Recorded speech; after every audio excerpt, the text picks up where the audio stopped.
sa room tour sa lobby. So this is the lobby and yan ang unit 35Q. Tignan. By the way, malapit dito yung fire exit. Importante yan pag halimbawa nandito ka sa mga ganito. So ang pagpasok nyo ng tatap nyo lang pala ito. I know, gagawin nyo pala. Ba't ayaw? Ayun, tatap nga pala. Tapos input nyo yung code. Ayun nga. Pasok tayo. And then, pagbungad dito, nandito na kaagad ang kitchen. Then, the usual kitchen. May laundry. Pwede mag-laundry. Washing machine. May microwave, may toaster. And full kitchen utensils. May rice cooker. May... ano yan? Tawag yan? Takore. And then the ref.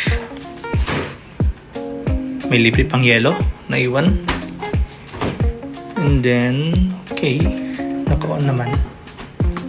And then sa mga cabinets, ayun, mga cooking pots. Ayun. Kabila. Ay, exhaust na pala yan dyan. Okay. Oh, meron pang coffee maker. Percolator yata yan. Ayun.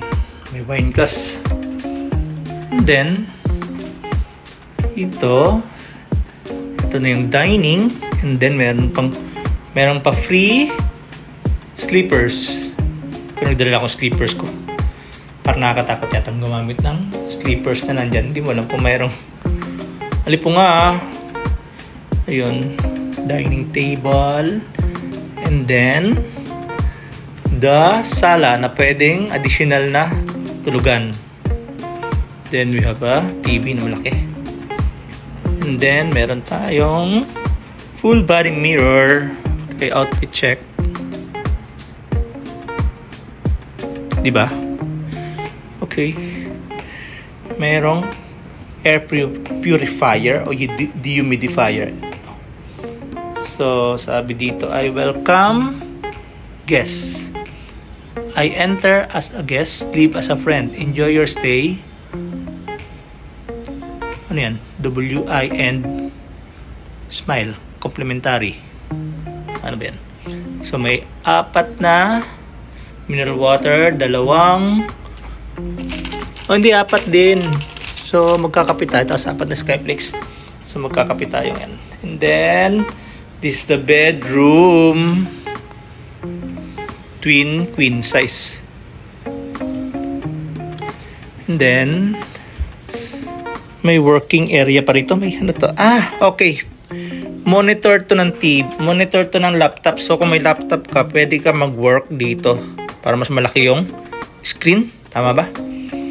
And then, the cabinet. So, pwedeng pang may extra pala na bed. So, kung ayun na nga, kasi pwede siya up to 4 adults. So, pwede kang maglagay pa ng extra bed. Pero actually, eto, sofa bed to. So, pwede siyang ibaba. Ganda ng mga designs. Pero bakit mahina yung aircon? Number 20. May lakasan natin. So, yun. May mirror pa rito. Outfit check ulit. And then, meron na ring kit. Guest kit. Tapos, bathroom kit na siguro yan. Then, 4 na towel. And then, the view. Alright. Ayun, no? Oo nga. Sige, dyan mag-explore tayo mamaya. Anyway, ayun. Nice view naman. Nice yung bed. Ganda ng ceiling. 2 palang aircon. Kaya pala hindi maabot dito. Durante lang. Tayo. Ayun.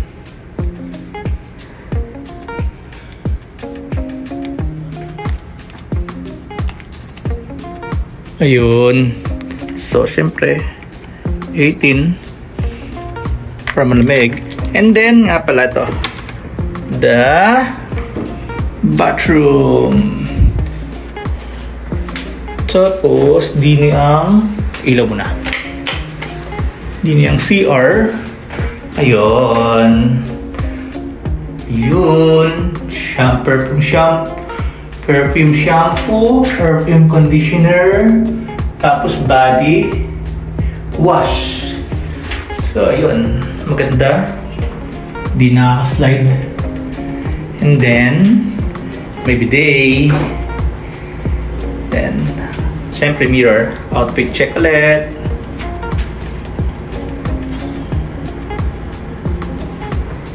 Nice. Tayo natin ilaw.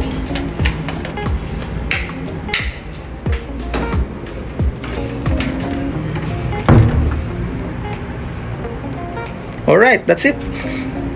Lilink ko na lang dito yung sa Airbnb, and then sabihin ko sa inyo kung magkano kung nakuha to. Good for 4 person, diba?